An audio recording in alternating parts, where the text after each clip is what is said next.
Monsieur Michaud va donc arriver sur la scène et va vous relater le sondage que nous avons fait sur les Français, leur épargne et le climat économique. Donc, à bien noter, il va vous le redire aussi, ça ne tient pas compte de l'actualité de ce début d'année. Voilà. Je vous remercie. Merci, bonjour à tous.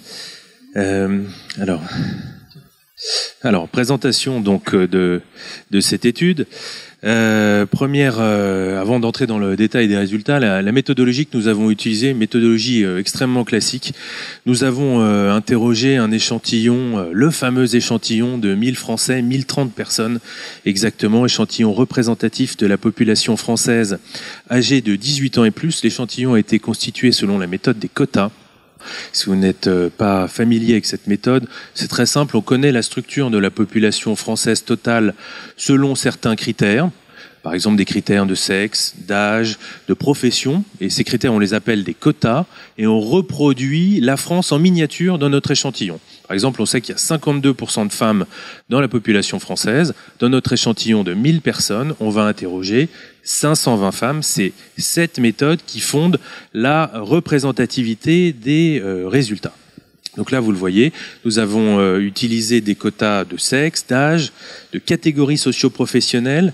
Et puis évidemment, nous avons dispersé les interviews sur l'ensemble du territoire national, à la fois par catégorie d'agglomération, c'est-à-dire les petites communes, les grandes villes, les villes moyennes de province, et puis évidemment l'agglomération parisienne. Et puis nous avons aussi utilisé un quota de régions, pour ne pas sonder évidemment que dans certaines régions, mais vraiment dans l'ensemble des régions françaises, à due proportion de la démographie, tel que nous l'indique l'INSEE. Cet échantillon a été interrogé par questionnaire auto-administré en ligne et, vous l'avez précisé, les interviews ont été réalisées il y a quelques semaines, du 10 au 12 novembre 2015. C'est un point qu'il faut vraiment avoir en tête au moment où on analyse les résultats. Alors, passons maintenant, sans plus tarder, à l'analyse des résultats avec plusieurs parties. Une première partie qui est une partie introductive, partie générale, qui comprend d'abord une perception globale de la situation économique de la France. En haut, vous avez en bleu l'intitulé exact de la question telle qu'elle a été proposée aux personnes que nous avons interrogées. En dessous, vous avez les différents items de réponse, eux aussi dans leur intitulé exact, et puis évidemment les différents items, les différents pourcentages correspondants. Donc, première question vraiment qui est destinée à dresser le constat, faire un état des lieux de la situation à propos de la situation économique. Le premier élément d'analyse, c'est que pour quasiment 90% des Français, 89% exactement, la situation économique actuelle est préoccupante. Et 40% sont même tout à fait d'accord avec cette idée. Donc on reste vraiment toujours dans la perception d'une situation économique très préoccupante. Et ce constat est partagé par toutes les catégories de la population, quasiment au même niveau. On observe simplement une petite différence selon la catégorie socio-professionnelle avec ce qu'on appelle les catégories populaires, c'est-à-dire les employés et les ouvriers qui sont encore plus préoccupés que les cadres et les professions intermédiaires, mais chez les cadres et les professions intermédiaires, ce qu'on appelle les CSP+, de manière un peu barbare, on a quand même 84% de préoccupation. C'est dire à quel point on est là face à un constat qui est très enraciné dans la population française. Deuxième élément d'analyse, c'est la dynamique. On vient de faire un constat à plat, si on le met en dynamique, on a l'idée d'une situation économique qui s'aggrave.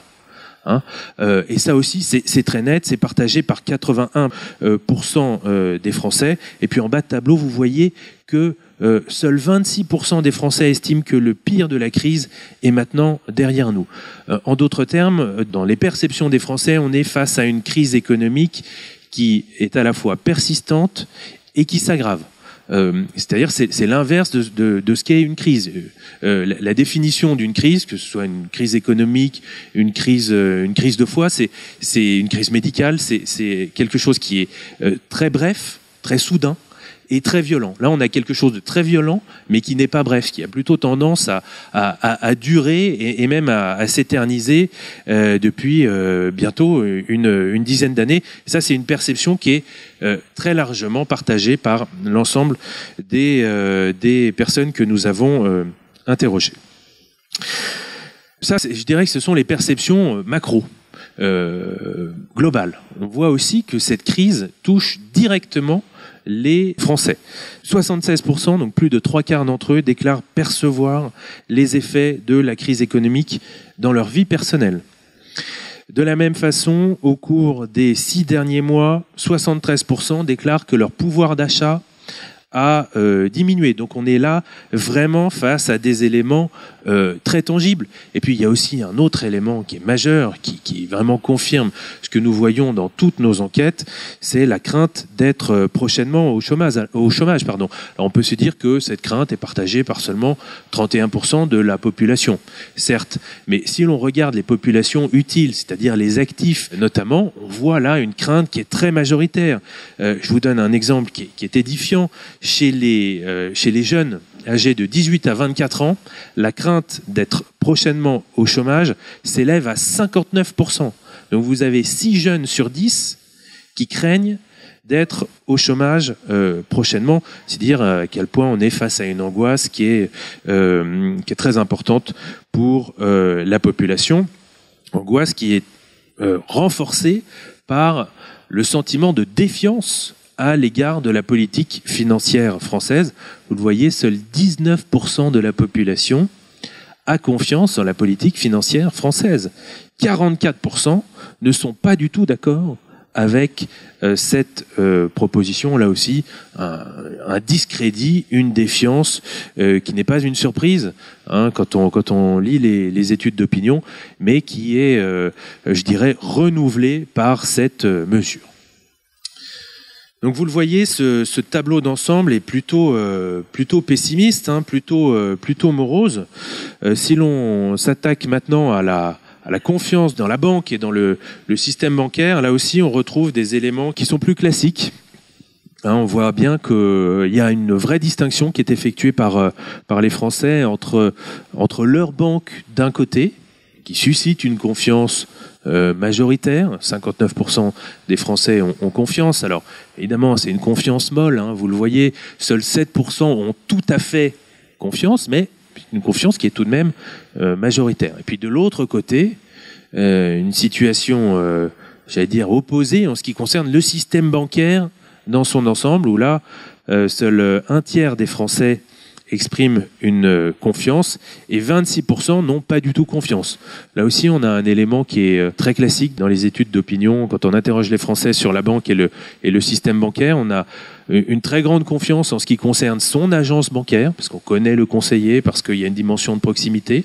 On a un petit peu moins confiance dans sa banque, mais il y a tout de même un lien de confiance qui est établi. Là, on le voit, 59% de confiance. Et en revanche, on n'a pas du tout confiance dans le système bancaire qui paraît à la fois lointain, inconnu et incertain. Donc là, on a vraiment une confirmation de ces éléments à travers cette question.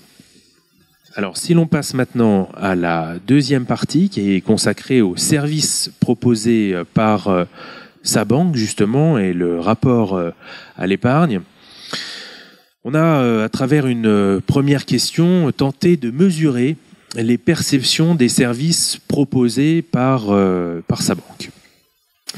Et là, on est face à des résultats qui sont très mitigés. D'abord, des bons résultats qu'il faut noter. Quasiment 60% des Français estiment que leur banque leur permet de bénéficier des meilleurs services en termes d'accueil, de rapidité, de traitement de leurs demandes. C'est le cas notamment pour les personnes de plus de 65 ans. On a un score qui monte même à 65% parmi cette population. De la même façon, mais dans une moindre mesure, 50% des Français déclarent que leur banque leur permet de bénéficier d'un suivi personnalisé de leur situation d'épargne ou de bénéficier du meilleur conseil. On a d'ailleurs un vrai décalage en ce qui concerne le conseil en province, qui est beaucoup plus facilement prodigué qu'en Île-de-France. On a 5 points d'écart selon la localisation géographique de l'interviewé. Donc d'une manière générale, pour tous les services, je dirais, annexes ou connexes aux services bancaires, les banques sont plutôt bien notées. Ça pourrait être mieux, mais on a plutôt des éléments satisfaisants. En revanche, en ce qui concerne le cœur de métier des banques, là, on observe des résultats qui sont beaucoup plus sévères. Seuls 35% des Français ont l'impression que leur banque leur permet de bénéficier des frais bancaires les plus bas, critique récurrente dans la population française. Et puis, au même niveau, 35% des Français ont le sentiment que leur banque leur permet de bénéficier des meilleurs taux d'intérêt pour leur épargne. Donc, sur 2 éléments qui sont quand même au cœur du métier des banques, les frais bancaires d'une part, les taux d'intérêt pour l'épargne d'autre part, on a un constat qui est assez sévère de la part, que les Français adressent à leur propre banque, et pas au système bancaire d'une manière générale, à leur propre banque. Ça, c'était vraiment un élément qu'il faut avoir en tête. Très bon point sur les services, beaucoup plus mitigé, plus sévère en ce qui concerne les fondamentaux du métier bancaire. Alors, si l'on s'attache maintenant à décrire la perception du système d'épargne bancaire d'une manière générale, là aussi, on a cherché à tester, à caractériser le plus finement possible les perceptions des Français à l'égard de leur épargne, et on a un tableau qui est finalement assez contrasté. D'abord, et c'est très cohérent avec ce que je disais en introduction, on voit qu'il y a quand même des lignes de force qui traversent tout le sondage. Plus de 3/4 des Français, quasiment 8 Français sur 10, déclarent avoir de plus en plus de difficultés à épargner. 36%, c'est considérable, sont même tout à fait d'accord avec cette idée. Ça, évidemment, c'est un des effets de la crise économique, cette contraction du pouvoir d'achat qui se traduit évidemment par une difficulté accrue en matière d'épargne. Certaines catégories de la population ressentent encore plus cette difficulté à épargner. C'est le cas notamment pour les femmes et pour les personnes les plus âgées, les personnes de plus de 65 ans, mais même chez les cadres, catégories les plus aisées, catégories socio-professionnelles supérieures, on a quand même 76% de ces populations qui déclarent avoir des difficultés d'épargne. Donc là, à nouveau, on est confronté à un comportement qui est partagé par toutes les sous-catégories de la population française. Cette difficulté se traduit également par le sentiment de moins pouvoir se faire plaisir avec son épargne par rapport à l'an dernier. Là aussi, vous voyez la cohérence des résultats. Le sentiment d'une crise économique qui s'aggrave est peut-être lié évidemment à l'idée qu'on peut moins utiliser son épargne que l'année dernière. On a indiqué en début d'analyse une crainte face au chômage, qui est une crainte massive. Là aussi, on a une crainte non pas face au chômage, mais face à la mise en place d'une mesure de prélèvement sur votre épargne. On a le sentiment d'une forme d'instabilité fiscale qui vient nourrir des inquiétudes, des craintes pour 70% des Français. De la même façon, 56% des personnes interrogées utilisent de plus en plus l'argent épargné sur leur livret A, donc ils sont contraints d'aller puiser dans leur épargne. On monte même à 66% chez les personnes les plus âgées. 43% craignent le risque de faillite bancaire. Quasiment 50%, ça c'est très important pour vous, pourraient envisager d'épargner via des solutions alternatives à la banque et au livret A. Donc on a une ouverture d'esprit face à des solutions d'épargne alternatives, actions, obligations, achats d'art, achats d'or, etc. Pas seulement le livret A. C'est d'ailleurs confirmé par le fait que seuls 35% des Français déclarent que le livret A est leur placement préféré. On voit bien que la domination historique du livret A n'a plus nécessairement lieu d'être, en tout cas dans les perceptions des Français, même si 32% des Français n'a jamais vraiment songé à placer son argent ailleurs que sur un livret A. Donc, je dirais que c'est plus le livret A un placement réflexe, peut-être par manque d'information, par manque de réflexion, et que ce n'est absolument pas destiné à demeurer pérenne. Dernière partie justement sur les solutions alternatives d'épargne, avec cette question, pour chacune des différentes solutions alternatives au livret A ou au livret d'épargne, est-ce qu'elle vous semble être une bonne ou une mauvaise chose pour conserver ces économies? Alors sur ce résultat, vous voyez, il y a un premier élément qui doit vraiment vous frapper parce qu'il est exceptionnel. C'est la part des personnes qui déclarent ne pas savoir. Part de personnes interrogées qui sont dans l'incapacité de se prononcer. Habituellement, dans les études d'opinion, ce qu'on appelle les NSP, les taux de NSP, de personnes ne se prononçant pas, varie entre 5 et 10%. 10%, c'est déjà un taux élevé. Là, vous voyez sur les 15 solutions alternatives que nous avons testées, 5 font l'objet de NSP supérieurs à 50%. Et pour le reste, vous voyez que le taux le plus bas s'établit à 26%. Donc sur l'ensemble de ces solutions d'épargne, vous avez à minima un quart de la population qui ne sait pas dire, qui est dans l'incapacité de dire si c'est une bonne ou une mauvaise chose pour conserver ses économies. C'est quand même un point édifiant qu'il faut avoir en tête. Vous voyez, on monte même à 56% pour acheter de l'argent métal, 53% pour le diamant, 55% pour acheter des bitcoins, ça on peut le comprendre parce que c'est quelque chose de plus récent, 52% pour investir dans la forêt, même 20% pour garder de l'argent chez soi, c'est considérable. Et ça dit aussi une forme d'inculture économique des Français. On le verra plus tard, c'est un élément qui est confirmé par les résultats de ce sondage. Donc le premier élément d'analyse sur ce tableau, c'est vraiment l'idée qu'il y a une vraie difficulté dans la population française à choisir des solutions alternatives d'épargne. Ça explique aussi le réflexe vers le livret A. Une position historique acquise du livret A, on reproduit ce qu'on a toujours fait et ce qu'on a vu faire chez les générations précédentes.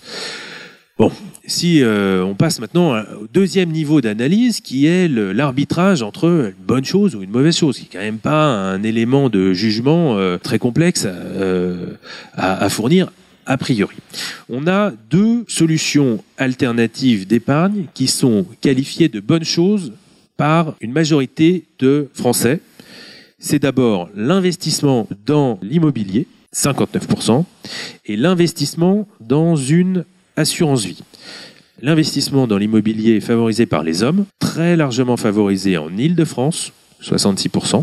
Vous savez qu'on n'a pas un marché immobilier unique en France, un marché qui est centré sur Paris intramuros, et puis un autre marché en province et dans les grandes villes de province. On a 2 ou 3 marchés immobiliers. Donc en Île-de-France, l'investissement immobilier est jugé beaucoup plus favorablement qu'ailleurs, 66%, et jugé également très favorablement par les CSP+, par les cadres et les professions supérieures. En ce qui concerne l'investissement dans une assurance vie, 55% considèrent que c'est une bonne chose. Là aussi, les hommes sont plus favorables. On retrouve aussi les plus de 65 ans, 69% d'entre eux. C'est peut-être pour cette catégorie d'ailleurs le meilleur placement. Et puis, à nouveau, les CSP+. En troisième position, mais ce n'est pas majoritaire, acheter de l'or est considéré comme une bonne chose à hauteur de 38%. 22% considèrent que c'est une mauvaise chose. Les hommes et les personnes âgées de 50 à 64 ans considèrent davantage que l'or est un placement intéressant. Déposer son argent sur un compte bancaire, 36% considèrent que c'est une bonne chose, mais la même proportion considère que c'est une mauvaise chose. Là aussi, on retrouve cette idée de défiance par rapport aux banques et de crainte d'une faillite du système bancaire, vous voyez, 36-37.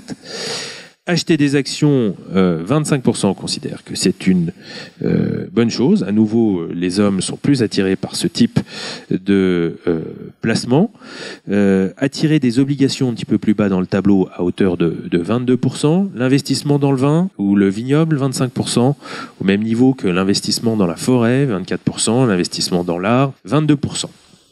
L'investissement dans le diamant est une bonne chose pour 19% des personnes interrogées, mais 28% considèrent que c'est une mauvaise chose. On a également davantage de personnes qui considèrent que c'est une mauvaise chose de déposer son argent sur un compte non bancaire, 32% contre 18%. Et puis en bas de tableau, acheter de l'argent métal, 16% considèrent que c'est une bonne chose. Acheter des devises ou monnaies étrangères, là aussi, il y a peut-être un manque de pédagogie ou d'information. 43% considèrent que c'est une mauvaise chose. Et puis, en toute fin de tableau, les bitcoins séduisent seulement 4% de la population. Juste un point à noter que je garde pour la fin, garder de l'argent chez soi. Évidemment, 59% de la population considère que c'est une mauvaise chose. Alors on l'a un peu entreaperçu depuis le début de cette présentation. On voit tout de même toute une série de freins qui existent aux différentes solutions alternatives d'épargne. On l'a vu en creux. On a souhaité poser directement la question pour avoir des résultats tangibles. Premier élément qui est très net, c'est la peur de faire des placements incertains, partagé par 86% des Français et même 41% qui sont tout à fait d'accord avec cette idée. C'est-à-dire qu'on est face à une opinion qui est à la fois très répandue et aussi très intense, très enracinée. Dans la situation économique actuelle, on redouble de vigilance lorsqu'il s'agit de faire des placements parce que on craint justement les risques qui sont ressentis encore plus fortement qu'en période habituelle. Donc, le premier élément, c'est la crainte, et qui peut tétaniser ou qui peut conduire à une forme d'immobilisme. Le deuxième élément, et à nouveau, je rebondis sur ce point, on l'a déjà vu, vous allez voir la cohérence des positions des Français, 80% ont le sentiment de ne pas être informés en matière de fiscalité pour envisager ces solutions alternatives. Donc déficit d'information en matière de fiscalité qui est très net. Déficit d'information sur l'ensemble de ces solutions alternatives d'une manière générale, au même niveau, 79%. Donc là, il y a un effort de pédagogie, il y a un effort de communication, d'information à fournir qui est considérable parce qu'il y a une attente qui est très forte. Vous le voyez, 3/4 des Français aimeraient obtenir davantage d'informations et d'accompagnement pour découvrir ces solutions alternatives. En bas de tableau, c'est le troisième élément, on voit que l'intérêt pour ces solutions alternatives est très mitigé. 46% sont d'accord avec l'idée que ces solutions ne les intéressent pas, mais 53% ne sont pas d'accord avec cette idée. Donc en d'autres termes, 53% des Français sont intéressés par ces solutions alternatives. On voit bien qu'il y a un a priori positif, une forme d'ouverture d'esprit des Français par rapport à ces différentes solutions alternatives qui sont très largement méconnues. Et la première étape pour lancer un comportement d'adoption de ces solutions alternatives, c'est justement cet effort de pédagogie destiné à réduire les risques qui sont associés à ces placements incertains. Voilà en synthèse ce que l'on pouvait dire de cette présentation du baromètre Les Français et les alternatives d'épargne. Je vous remercie pour votre attention.